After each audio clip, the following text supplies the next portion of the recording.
Hello दोस्तों, आपका स्वागत है डीके अमेजिंग नॉलेज पर। आज का टॉपिक है भीमाशंकर ज्योतिर्लिंग मंदिर के बारे में रोचक तथ्य और कुछ अनोखी जानकारियाँ। अगर यह जानकारी आपको पसंद आए तो हमारे चैनल को सब्सक्राइब करें और वीडियो को लाइक करें। तो शुरू करते हैं। भीमाशंकर 12 ज्योतिर्लिंग में से छठा ज्योतिर्लिंग है। यह भीमाशंकर ज्योतिर्लिंग महाराष्ट्र के पुणे से लगभग 110 किलोमीटर की दूरी पर सह्याद्री नामक पर्वत पर स्थित है।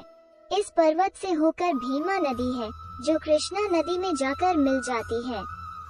भीमाशंकर मंदिर का शिवलिंग बाकी सभी शिवलिंग की तुलना में काफी मोटा है, इसलिए इसे मोटेश्वर शिवलिंग भी कहा जाता है।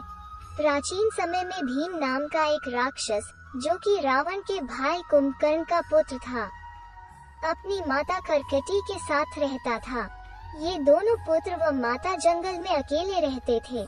जब भीम बड़ा हुआ तो भीम ने अपनी माता से पूछा कि मेरे पिताश्री का नाम क्या है और वो अभी कहाँ है। तो उसकी माता बोली कि तुम्हारे पिताश्री का नाम कुंभकर्ण था और उनका वध श्री राम ने रावण युद्ध के समय कर दिया था। जब भीम को यह पता चला कि उसके पिता का वध भगवान राम ने किया है, तो वो उनसे प्रतिशोध लेने के लिए निकल पड़ा। तो उसकी माता ने उसे बहुत रोका और कहा कि तुम राम का सामना नहीं कर सकते हो, वे बहुत शक्तिशाली हैं। पहले तुम शक्तिशाली बनो, उसके बाद उनका वध करना। भीम की माता ने ब्रह्मदेव का तप करने के लिए प्रेरित किया, ताकि उनसे वरदान मांगकर शक्तिशाली बन सके। यह सुनकर भीम ब्रह्मा जी से वरदान प्राप्त करने के लिए उनकी दिन रात तपस्या करने लगा। उसने कई वर्षों तक घन घोर तपस्या की। उसकी इस तपस्या से प्रसन्न होकर ब्रह्मा जी ने उसे मनचाहा वरदान दिया कि वो कभी भी पराजित नहीं होगा। वरदान पाकर भीम राक्षस बहुत शक्तिशाली हो गया और वो सभी देवताओं को परास्त करने लगा। उसने भगवान विष्णु को भी युद्ध में परास्त कर दिया। इसके बाद उसने पृथ्वी लोक को जीतने की सोची। वो पृथ्वी पर जाकर सभी ऋषि मुनियों को मारने लगा, ताकि पृथ्वी पर किसी भी देवी देवता की पूजा न हो, केवल लोग उसकी ही पूजा करें। एक दिन राक्षस भीम को यह पता चला कि पृथ्वी पर कामरूप देश के राजा सुदक्षिण भगवान शिव का पार्थिव शिवलिंग बनाकर उसकी पूजा कर रहे हैं, तो वो बहुत क्रोधित हुआ। वो इस पूजा को रोकने और राजा का वध करने के लिए कामरूप देश पहुंच गया। वो जाकर उसने राजा से कहा कि तुम शीघ्र ही यह पूजा रोक दो, वरना मैं तुम्हारा वध कर दूंगा। लेकिन राजा ने उसकी एक न सुनी और भगवान शिव की पूजा करने लग गया। यह देखकर राक्षस को बहुत क्रोध आया। उसने सभी पूजन सामग्री को फेंक दिया तथा राजा पर भी प्रहार किया। लेकिन जैसे ही वो पार्थिव शिवलिंग पर तलवार से प्रहार करने लगा, तो उस शिवलिंग से महादेव प्रकट हो गए। प्रकट होकर महादेव ने कहा, मैं भीमेश्वर हूँ, तेरा वध करने आया हूँ। यह सुनकर राक्षस हंसने लगा और कहने लगा कि इस संसार में मेरा वध कोई नहीं कर सकता है, मैं अजय व अमर हूँ। राक्षस की अभिमान भरी बातों को सुनकर महादेव को बहुत क्रोध आया और उन्होंने भीम राक्षस सहित सभी राक्षसों को भस्म कर दिया। इस प्रकार महादेव ने भीम राक्षस का वध करके अपने भक्त सहित पृथ्वी के सभी लोगों की रक्षा की तथा वे उस स्थान पर ज्योतिर्लिंग के रूप में स्थापित हो गए, क्योंकि उन्होंने भीम नामक राक्षस का वध करके जन कल्याण किया।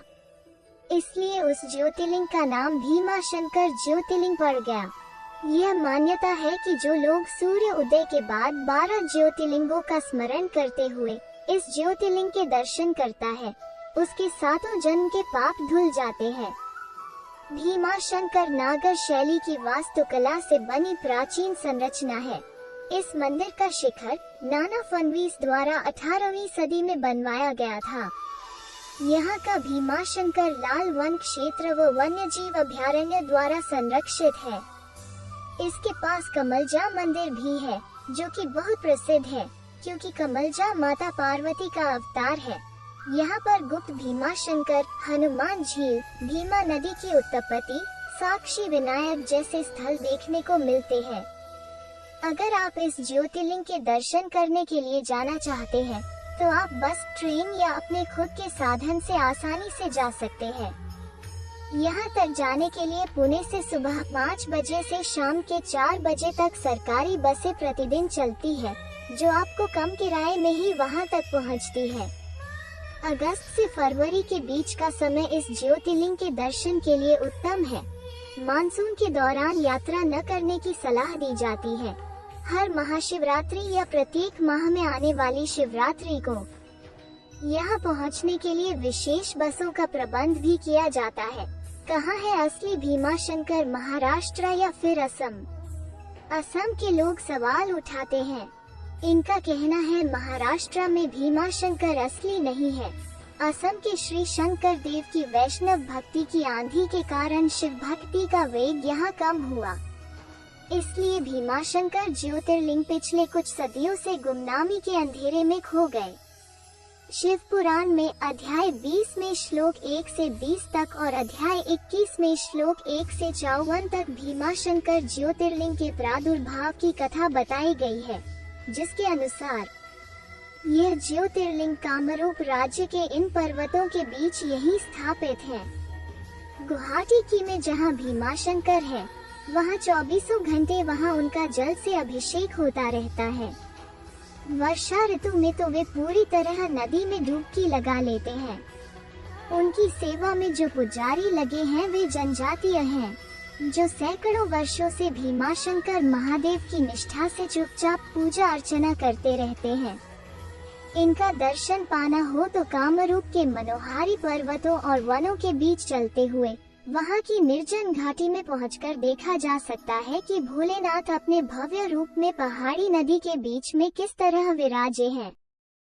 यहाँ काशी से लेकर देश भर से संत और शिव भक्त आकर साधना करते हैं। याद रहे, असम का ही पुराना नाम कामरूप है। जैसा यह स्थान है, वैसा ही वर्णन शिव पुराण में मिलता है। भीमाशंकर ज्योतिर्लिंग के महाराष्ट्र में होने का वहाँ कोई उल्लेख नहीं है।